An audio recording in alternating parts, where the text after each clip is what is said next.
देखो मीरा, माँ का पूरा ख्याल रखना है, उनसे अब काम नहीं होता है। क्यों, क्या हो गया है? तुम्हारी माँ तो हट्टी कट्टी दिख रही है, पूरी शादी में घोड़ी की तरह नाची है, अब क्यों काम नहीं होता उनसे? वो माँ प्रेग्नेंट है ना, बच्चा होने वाला है। मैं कभी भी भाई बन जाऊंगा इस साल के अंत तक। क्या बोल रहे हो? वो सर पर हाथ रखकर बैठ जाती है। यार पहले क्यों नहीं बताया? कैसा मजाक है ये? झूठ बोल रहे हो ना? हाँ, झूठ बोल रहे हो ना? तभी ससुर की आवाज आती है। बहू, पानी गरम कर दे, तेरी सास को दवाई देनी है। समय पर दवाई ना दी तो परेशानी हो जाएगी। और हाँ, जरा काजू पीस कर दूध में मिलाकर ले आना।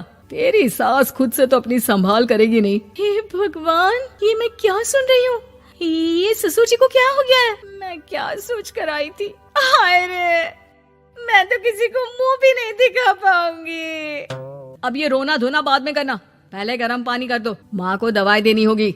और हाँ, रात को माँ के पैरों में तेल लगा देना। बहू को गुस्सा आ जाता है। वो बड़बड़ करती किचन में जाती है जहाँ उसका ससुर खड़ा होता है। एक बड़ी जिम्मेदारी है हम सबके सरों पर। इस उम्र में माँ बनना खतरे से खाली नहीं होता। हाँ हाँ पता है, तो क्यों बन गई माँ?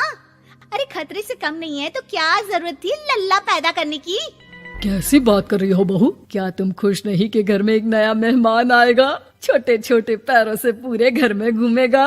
पिताजी, ये हाथ जोड़े आपके, आप यहाँ से जाओ। ये शायरी बाद में बताना, अभी मैं पानी गरम करके थर्मस में दे देती हूँ। सारा दिन पिलाते रहो गरम पानी। और हाँ, ये बच्ची की बात बार बार मुझसे कोई नहीं करेगा। बहू का पारा अब चढ़ा ही रहता था। वो काम तो सारा करती, लेकिन किलस किलस कर। मीरा सारे काम से फुर्सत पाकर बैठी होती है कि माँ का फोन आ जाता है। बेटा, बहुत बड़ी जिम्मेदारी है तेरे सर पर, अच्छे से निभाना। ससुराल में हर किसी को खुश रखना वैसे तो मुश्किल है, लेकिन भगवान ही हिम्मत देता है बहू को हर कुछ सहकर सबको खुश रखने की। क्या बड़बड़ किए जा रही हो माँ? जानती भी हो कि यहाँ क्या चल रहा है? मेरी सास, अरे तेरी सास तो देवी है देवी। कितने खुश हो रहे थे सारे तेरी सूरत देख देख कर। पता नहीं जैसे बहू नहीं कोई मन मांगी मुराद मिल गई हो उन लोगों को। अरे बात तो पूरी सुनो। मन मांगी बुरा तो पूरी हुई है। अरे मेरी सास को बच्चा होने वाला है, प्रेग्नेंट है वो। क्या बकवास कर रही है मीरा? ये बात किसी को कहना मत। मुझे तो बता दिया, लेकिन अब अपनी जबान सिल ले। कहाँ है तेरी सास? बात तो करा मेरी। पूछू जरा, पोता पोती खिलाने की उम्र में खुद का बच्चा खिलाने का शौक कहाँ से आ गया? और आया भी तो बताना तो चाहिए था। अब क्या नाक कटाने के लिए हम लोगों से रिश्ता जोड़ा है? रुक, तेरे पापा से बात करती हूँ। मीरा फोन रखकर लेट जाती है। वो एक सपना देखती है कि उसकी गोद में एक बच्चा खेल रहा है। भाभी की गोद में कितना खुश दिख रहा है ना, लग ही नहीं रहा कि भाभी है। मैं तेरे लिए क्या लाया हूँ, सोने की बालियाँ। तेरी शादी में तो मैं बुढ़ा हो जाऊंगा ना। अरे कैसी बात कर रहा है बेटा, इसकी जिम्मेदारी तो तू ही लेगा।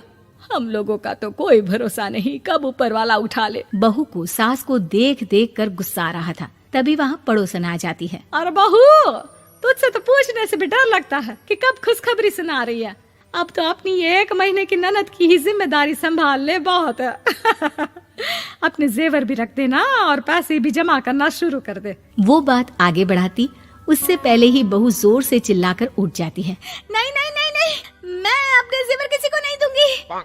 अरे कौन ले रहा है तुम्हारे जेवर? तुम औरतें भी ना सपने में भी जेवर ही संभालती रहती हो। मैंने जो सपना देखा है ना, सुनोगे तो होश उड़ जाएंगे। अच्छा, तुम अपना सपना बाद में बताना, पहले मेरा सुनो। कल मैंने इतना अच्छा सपना देखा कि अगर वो पूरा हो जाता है ना तो मैं तुम्हारे लिए रानी हार बनवा दूंगा। बहू अब सारे गम भूलकर पति का सपना सुनने में लग जाती है। अरे क्या सपना था बताइए ना, बोलिए भी तो, क्या सपना है? मैं पूरा कर दूंगी अगर बात रानी हार की है तो। बोलिए बोलिए। मैंने रात को सपना देखा कि माँ को बेटी हुई है और मुझे बहन। सच्ची, इस घर में बेटी हो जाए तो मैं तो झूम ही उठूं। मीरा का मुंह बन जाता है। वो चुप हो जाती है और सपने की बात याद करती है कि बेटी हुई तो उसे ही अपने गहने उसे देने होंगे। फिर तो रानी हार की जरूरत पड़ेगी ही। भाई लड़की बड़ी होगी, उसकी शादी होगी तो जेवर तो चढ़ाने ही होंगे ना, कहाँ से आएंगे वो? कितनी समझदार हो तुम मीरा। मैंने भी यही सोचकर तुम्हारे लिए रानी हार लेने का सोचा था। अरे फूटी किस्मत मेरी जो ऐसा परिवार मिला। मेरे पापा की तो मैं अभी क्लास लगाती हूँ, जो सब जानते हुए भी ऐसे परिवार में मेरी शादी कर दी। बहू पिता को फोन लगाने ही वाली होती है कि ससुर की फिर से आवाज आती है। बहू, गरम पानी ले आ जल्दी, थर्मस में खत्म हो गया है। बाद में खबर लेती हूँ मैं पापा की, पहले सास को गर्म पानी दिया हूँ। बहू अभी किचन में काम कर ही रही थी कि मीरा के मम्मी पापा आ जाते हैं। वो हाथ में ढेर सारे फल लेकर आते हैं। मीरा के पिता मीरा के ससुर से कहते हैं, लीजिए भाई साहब, ये फल रखिए, बहन जी को खिला दीजिएगा। वैसे कैसी है उनकी तबीयत? बस पता तो है आपको, ऐसे वक्त में जो होता है बस वही सब। मुझे तो सुनकर बहुत गुस्सा आया था, लेकिन चलिए, भाग्य में जो है लिखा उसे कौन टाल सकता है। डॉक्टर को दिखाए? हाँ हाँ, बस डॉक्टर आने ही वाला है। अच्छा हुआ आप लोग भी आ गए। उतने में एक सुंदर सी लेडी डॉक्टर आती है। पेशेंट कौन है आप? अरे नहीं जी, मैं तो बहू हूँ इस घर की। मैं तो अभी सोच भी नहीं सकती पोता या पोती के बारे में। अभी तो मेरी सास ही। अरे चुप हो जाना, देख तो ले, डॉक्टर है ये, किसी के भी सामने गुस्सा फोड़ देती है। डॉक्टर कमरे में जाती है और थोड़ी देर बाद बाहर आ जाती है। पीछे से सास भी निकल आती है। हे भगवान, इतना दुख तो किसी को भी ना दे जितना मुझे दिया है। देखिए बहन जी, आप लोगों को तो ये सोचना भी नहीं चाहिए था। वही तो मैं भी कह रही थी कि आप लोगों के लिए तो सोचना भी गुनाह है, लेकिन अब पछताए होत क्या जब चिड़िया चुग गई खेत। डॉक्टर वहाँ से चली जाती है। मैं माँ नहीं बन सकती, मैं प्रेग्नेंट भी नहीं हूँ। ये कैसे? तुम तो बोल रही थी कि अरे वो गैस का दर्द था और पेट भी गैस से फूल रहा था। डॉक्टर ने चूर्ण दे दिया है, गर्म पानी से फाँकना है। मैं भी लाती हूँ गर्म पानी। अरे मैं तो गीजर ही लगा देती हूँ।